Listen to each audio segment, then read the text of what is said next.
Si. Connecté. Qu'est-ce qui se passe? À 16h16, alors ça. Qu'est-ce qui se passe? Ah, il y a relive. Ah, contenu pas disponible. Est-ce que je suis là? Est-ce que je suis là? Qu'est-ce qui se passe?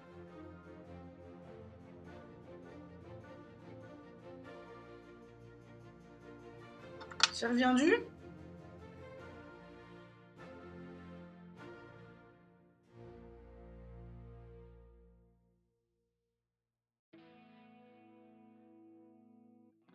Test 1, 2, 1, 2. Alors moi je m'entends pas, il est là le problème. Qu'est-ce qui se passe? Il y a tout qui a explosé.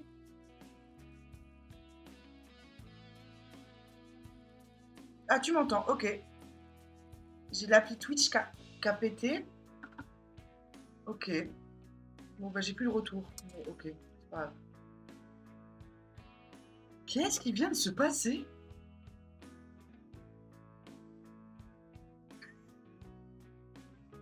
OBS s'est déconnecté. Genre, mais même mon téléphone m'a dit ah, votre Wi-Fi, il a plus de Wi-Fi. Génial. J'ai l'application Twitch qui veut pas marcher là. Donc j'ai pas de retour, c'est pas grave. Mais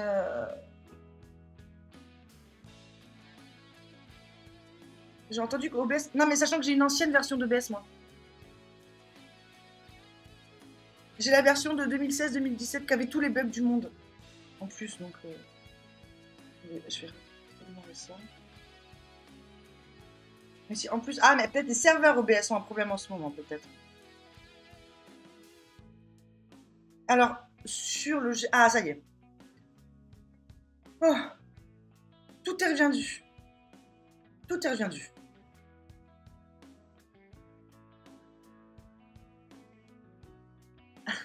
Oui, je sais que ça existe une mise à jour. Alors, je te refais le topo, peut-être que toi, tu n'y as pas eu accès. J'ai un Mac de 2013. Je suis sous Big Sur, il me semble. Je n'ai pas accès au nouveau OS.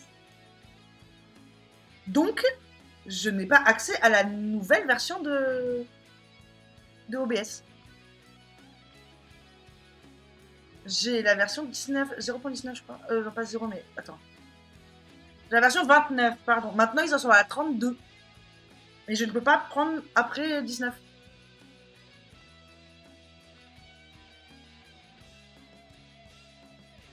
Mais en fait, j'ai eu très peur que ce soit une vraie coupure internet. Parce que, comme il y a des travaux en face de chez moi, ils creusent un parking souterrain. Super réveil ce matin, c'était un bonheur. J'ai peur qu'ils pètent un truc.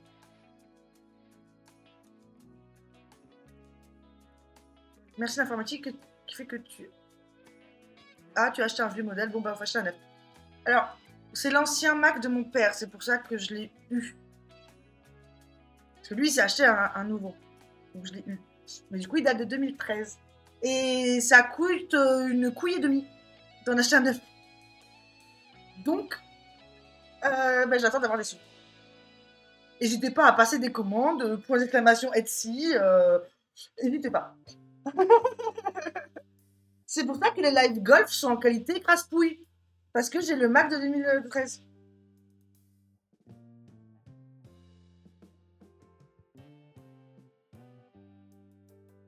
Ah, ça m'a mis un coup de pression.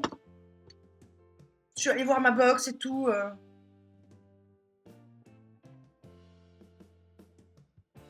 Après, ces dernières années, tout va beaucoup plus vite sur l'informatique, je trouve. Donc 2013, c'est extrêmement vieux. Mon Mac, il a 13 ans. En 13 ans, il s'en est passé des choses au niveau informatique.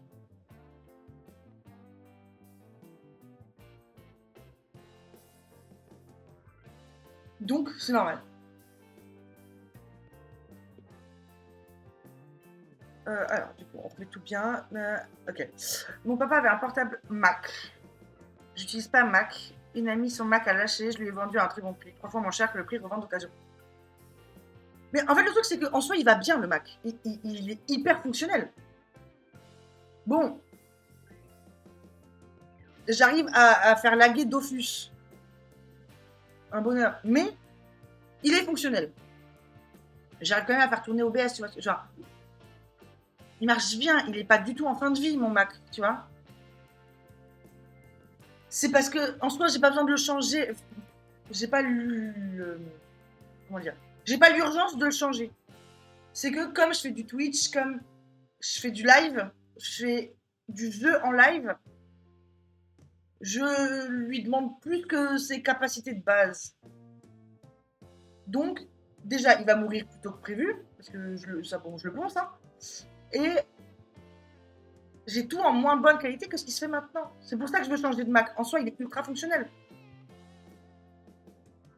La batterie tient pas vraiment beaucoup, mais à l'époque, c'était déjà un souci. Il lag un peu au démarrage. Mais à l'époque, c'était la norme. Et encore, celui-là, pour Apple, c'était un de ceux qui laguait le moins des choses qui étaient commercialisées à l'époque. Mais il a 13 ans. Genre, ton téléphone, tu vas pas le garder 13 ans, par exemple. Il est particulièrement solide pour un Mac. Mais j'en fais pas l'utilité pour laquelle il a été prévu.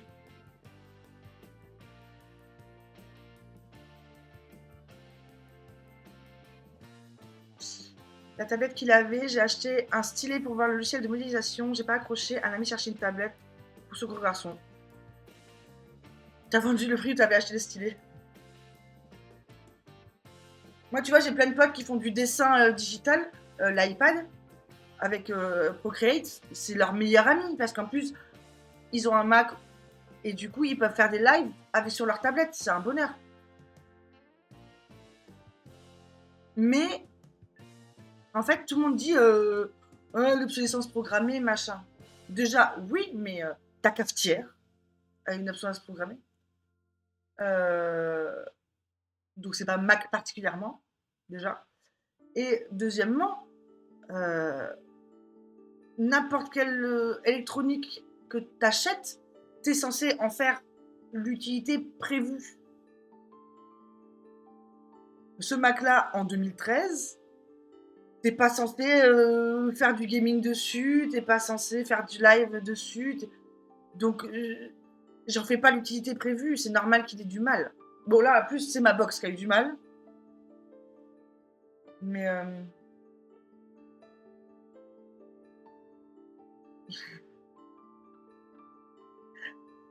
Ah ben, en vrai, ben, moi, les clés USB, ça fait longtemps que j'en ai pas utilisé.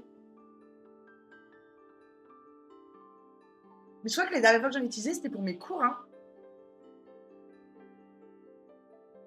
Pour les présentations. Parce que comme justement, bah, j'avais un Mac, c'était pas une prise VGA qu'il fallait et ils avaient pas ça à l'école.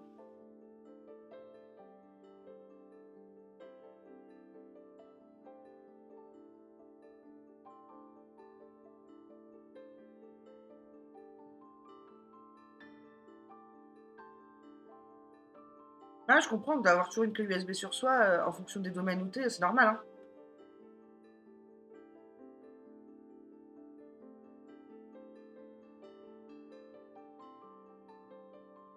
Et surtout, en plus, toi, tu as deux lieux. Tu travailles de chez toi et tu travailles à l'atelier. Donc, bah, tu bouges. Moi, je travaille de chez moi avec tous mes ustensiles d'habitude, tu vois. Et, euh, et en plus, comme je suis tout Apple, bah, j'ai pas besoin d'une clé USB. Ils communiquent entre eux. Moi, pour moi, la meilleure invention de l'environnement Mac, enfin Apple en tout cas, c'est je fais copier un truc sur mon téléphone, je peux le coller sur le Mac. C'est la meilleure invention au monde, je suis désolée. Je suis désolée, c'est la meilleure invention au monde, je veux rien savoir.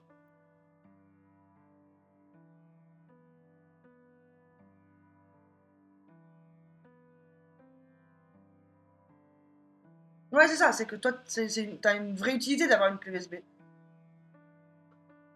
Moi, j'ai aucun fichier à trimballer.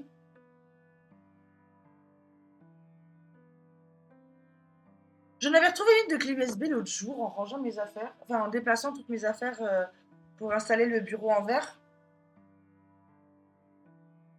Et je me suis souvenu de la dernière fois que je l'avais vue. J'ai pas osé la mettre dans mon Mac parce que je suis pas sûre de vouloir me souvenir ce qu'il y a dessus.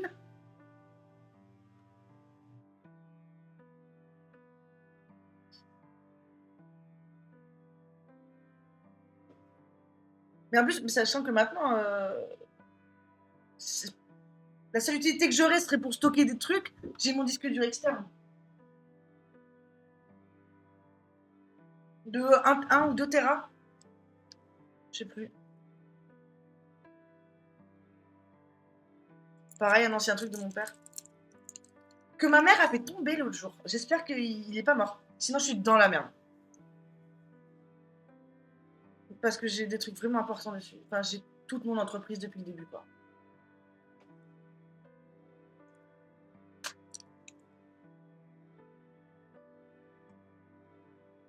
Parce qu'ils étaient venus pour installer le bureau. Et du coup, avant le bureau, je travaillais soit dans ma chambre pour faire les lives, soit sur ma table basse à mon canapé. Et du coup, j'ai une prise multiple à côté de ma table basse. Et le disque dur était posé sur ma table basse. Et elle a marché sur ma multiprise et s'est pris les pieds et a fait tomber le disque dur. Et elle a dit que c'était ma faute, que j'ai qu'à ranger mes affaires. C'est quoi cet affront? Il était techniquement rangé.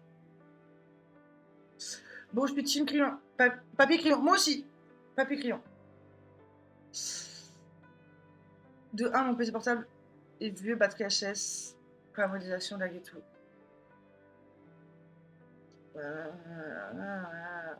Oui, mais t'as quand même besoin de ton PC pour modéliser. Tu peux pas modéliser sur ton papier. Et tu vois, je suis une papier crayon parce que nous, du coup, à la fac, au milieu de la 2e année, on avait le droit de venir avec son PC pour prendre les cours. Première année, premier semestre de la 2e, on est obligé de prendre papier crayon. Parce qu'ils voulaient pas. Ils savent comment ça se passe, t'es sorti de lycée, tu te sens grand, t'écoutes pas les cours. Bon. Je suis totalement d'accord avec cette façon de penser là. Je suis peut-être une vieille conne aigrie, mais je suis d'accord avec cette façon de penser. Et même après, quand on avait le droit de prendre le PC, je restais papier-crayon. Mais du coup, par contre, après, à la maison, je perdais un temps fou à retaper mes cours.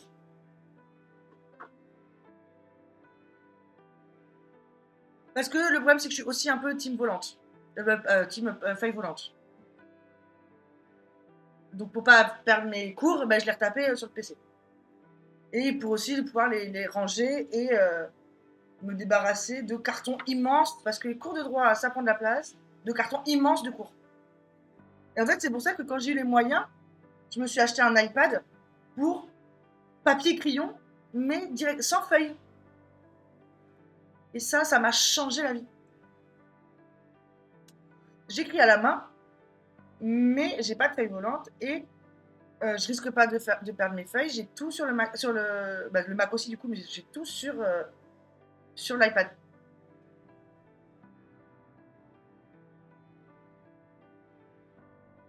C'est pour ça que l'application GoodNotes, directement, je l'ai acheté. J'ai pas réfléchi, je l'ai acheté.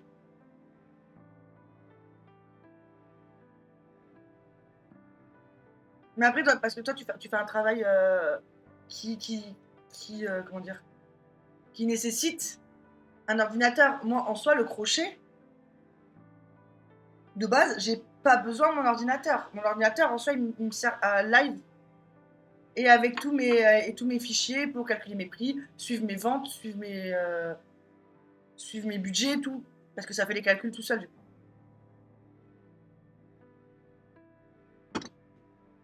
J'ai passé un temps fou à faire mes Google Sheets. Ouh.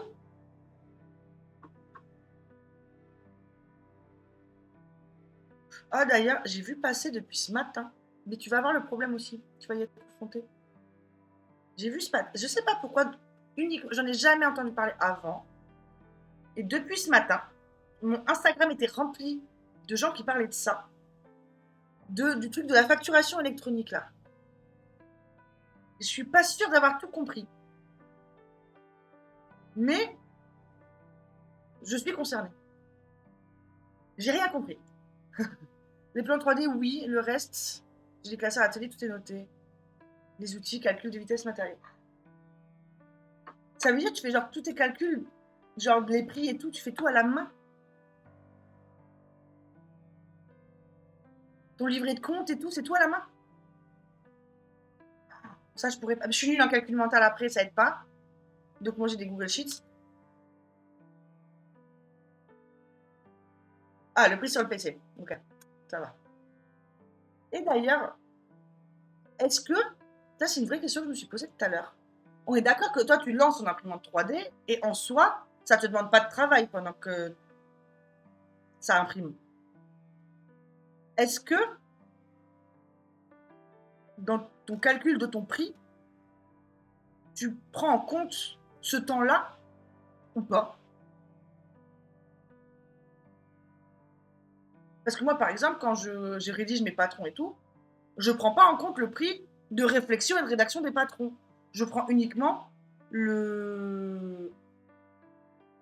la création du produit fini, tu vois, du produit en tant que tel. Je reste observer la première couche pour m'assurer. Oui, mais du coup, dans ton calcul de prix, tu sais, ton taux horaire et tout, tu calcules le temps que tu passes pour regarder la première couche ou l'entièreté du temps de l'impression 3D?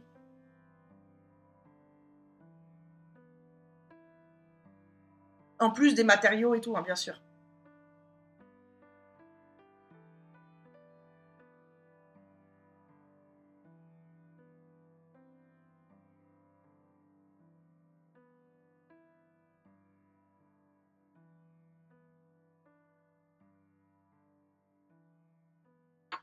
Parce que c'est un vrai truc, moi, que je me demande, parce que forcément, les artisans que j'ai rencontrés, c'était majoritairement comme moi, où chaque pièce est faite. Enfin, tu peux faire que ça, qu'une pièce à la fois, tu vois. Donc, bah, forcément, le taux horaire, bah, c'est tant que tu passes sur la pièce. Mais pour l'impression 3D, je me posais la question tout à l'heure quand on en parlait.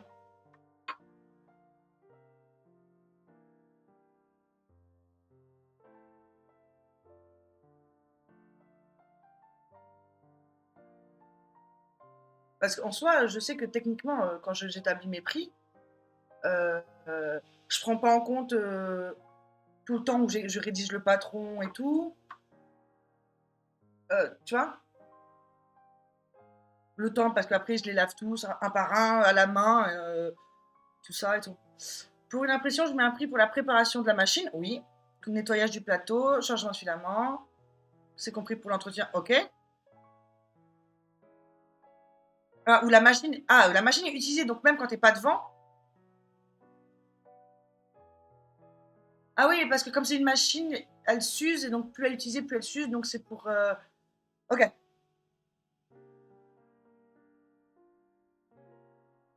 Donc c'est pas juste le temps où tu agis physiquement. Ok. Ouais, c'est hyper intéressant du coup.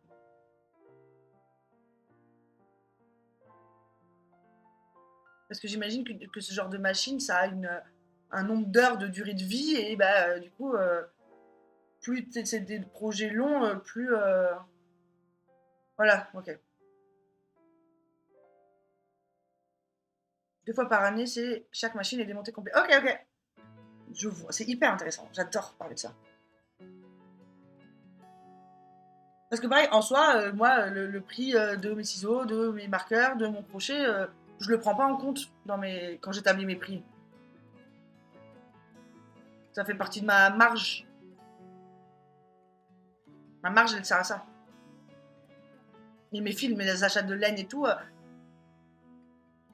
bah après, j'ai le prix de la matière première dedans, mais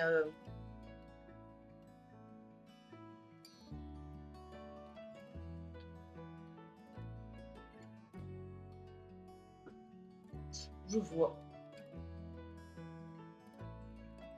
Parce que moi, je suis en mode, genre, je sais que parmi tous les artisans que je connais, ce que je vous expliquais en début de live, parmi tous les artisans que je connais, je suis celle qui me paye le moins et je suis celle qui fait le moins de marge.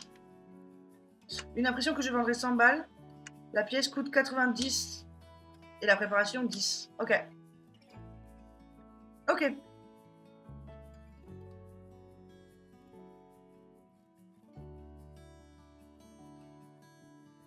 Je vois. Et du coup, ouais, je disais, genre, moi, je suis celle qui me paye le moins, qui fait le moins de marge. Mais c'est un choix volontaire parce que je suis au début de mon entreprise. Mais quand je vois le temps que je passe à travailler, je me paye rien. Et je me suis mis à peu près des échelons pour augmenter mes prix. Mais j'ai toujours une culpabilité d'augmenter mes prix. Mais c'est compliqué. Moi, c'est le sujet le plus compliqué, ça.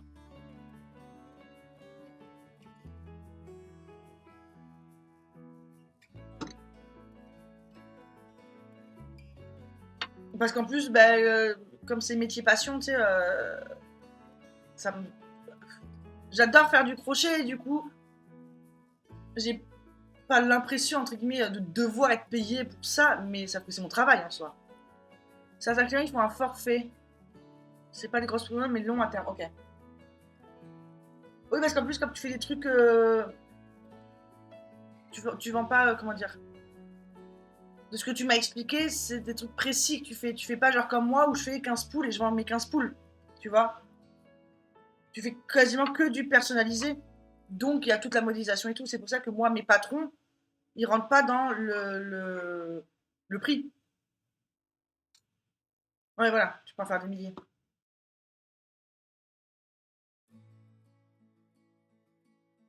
Mais ouais, moi, c'est le vrai. Je pense que si je mets. Si un jour je me rends compte que je mets trop longtemps à atteindre mes objectifs de salaire, si on peut dire ça comme ça, c'est parce que mes prix sont pas assez hauts. Je m'étais fait engueuler quand j'ai monté mon entreprise. J'étais suivie par une agent économique parce que je voulais quand même qu'on m'explique comment ça fonctionne, tout ça. Et elle m'a engueulée parce que mes prix étaient beaucoup trop bas.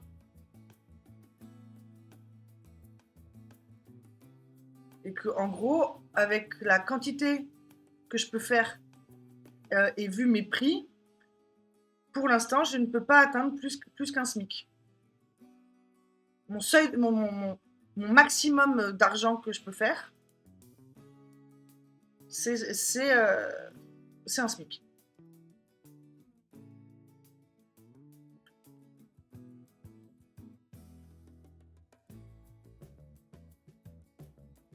Exemple, une entreprise qui fait des moules pour le plastique, des phares de voiture. Le moule coûte 1 million. Si tu fais une pièce, non, si tu fais 1 million de pièces, ça revient à 1 euro la pièce. Oui, c'est ça. C'est que moi, faire un patron, réfléchir, faire mes schémas, faire un prototype, imaginons, ça me prend 2 heures. Mais après, quand je vais calculer mon prix, je ne vais pas prendre en compte ces 2 heures-là. Dans ma partie taux horaire de mon prix, je ne vais pas prendre en compte les 2 heures du patron.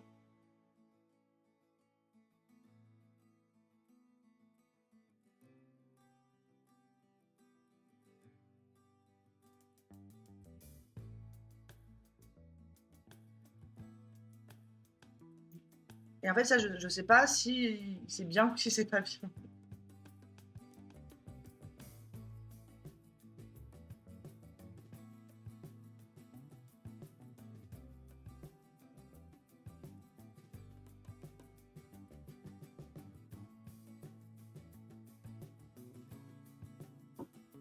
Parce qu'en soi, si je passe 2 heures, je vais voir un peu cher les impressions ou des coupes.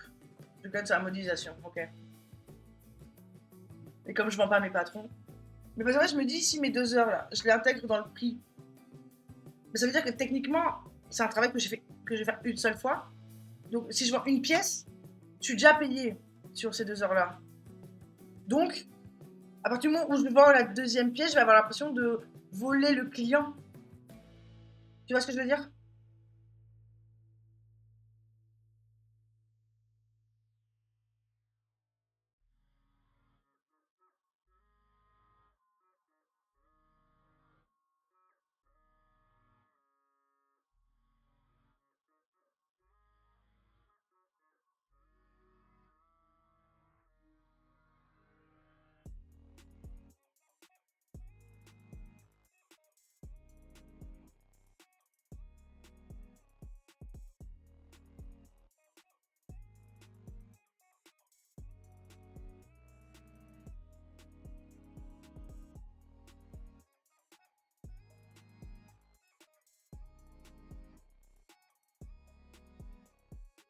Putain, il est 17h, faut que j'arrête le live.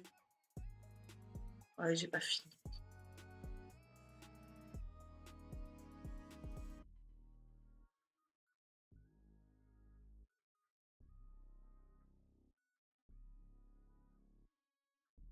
Live crash encore? Ah,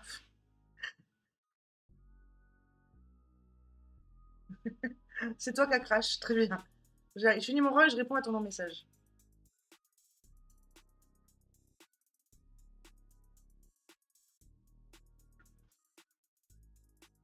Après, il faut dire au client, ce projet coûte 500 balles. Il dit c'est très cher. Oui, mais il y a plus la modulation. Si tu commandes une autre fournée, ce sera 10 fois moins cher. Car il y a. Ouais, mais tu vois, moi, par exemple, là où ça me poserait problème, c'est, imagine, euh,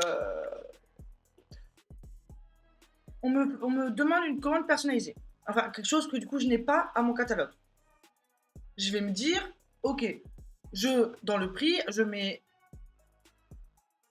l'inspiration, donc les recherches si je dois en faire, euh, la rédaction du patron, prototype s'il y a besoin, et l'achat des, si c'est des nouvelles pelotes que j'ai pas, l'achat des nouvelles pelotes au global. Voilà. Plus la production. Ok. Et sauf que si après, ce produit-là, je le mets au catalogue, je vais juste compter la production brute du produit. Mais du coup, j'aurais eu l'impression d'avoir arnaqué la personne qui a acheté la commande personnalisée. Tu vois?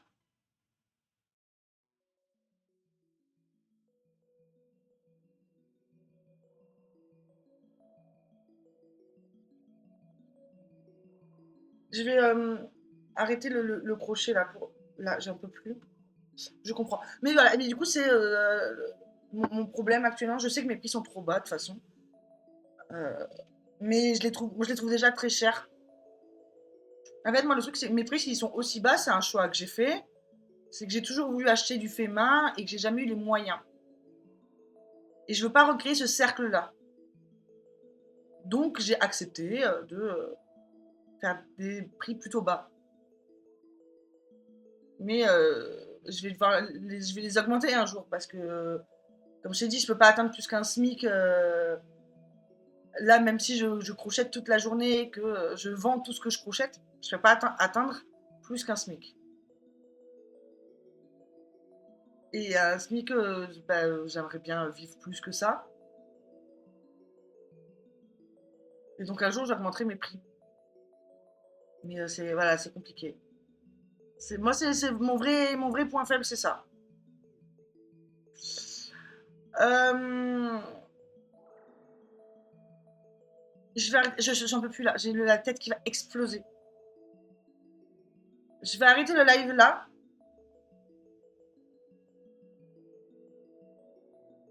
Mais du coup, il me considère que mon live il fait une demi-heure. Ça m'a vraiment coupé le live tout à l'heure. Ok. Chaque client a son dossier. Si une personne demande la même pièce, je sais pas quel prix je dois demander. Ça m'a. Oh là, attends, quoi? Attends. Oh, on recommence. Chaque client a son dossier. Si une personne me demande la même pièce, je sais pas quel prix je dois demander. Ça m'est pas encore arrivé car j'estime que le client qui a fait la demande est propriétaire de la pièce. Je vois. Hein, je vois. Je comprends. Je disais, ouais, je vais arrêter le live là. La poule, en vrai, ça me fout dans la merde pour mon planning, mais je suis plus capable là. Parce qu'il faut que j'établisse le prix le plus vite possible là. Donc même après le live, là, je vais même pas taffer là-dessus. Donc la poule, on va décaler le planning que j'avais dit. La poule, on la finira demain. Et j'essaierai d'avancer plus vite parce que je dois être à 5 heures de live bientôt. J'ai fait 55 minutes de poule. Hein. Un bonheur. Donc là, potentiellement, je vais aller faire une sieste. Je vais aller manger et faire une sieste. Et live golf autour de 19 h. Comme d'hab. Sauf si je suis en chaos technique.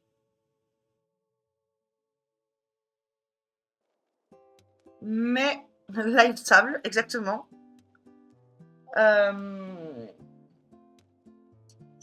Autour de 19 h, soit un peu avant, soit un peu après. Ça dépendra de comment je me remets en état là. Mais je pense que c'est ma coiffure qui me fait mal au crâne là. Donc ce sera sûrement avec une autre coiffure. Et en fait, si je me repose pas, là, je pourrais pas faire le live de ce soir. Donc,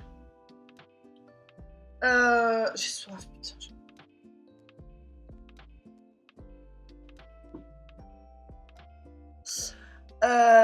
Donc, je vous dis à tout à l'heure. Je vous mets l'écran de fin et une pub comme d'hab. Si vous voulez regarder, soutenir, ok. Si vous voulez pas, il n'y a pas de mal. Et du coup, live golf, 19 h, 19 h 30, dans ces eaux-là. Voilà. Et du coup, sûrement, à tout à l'heure.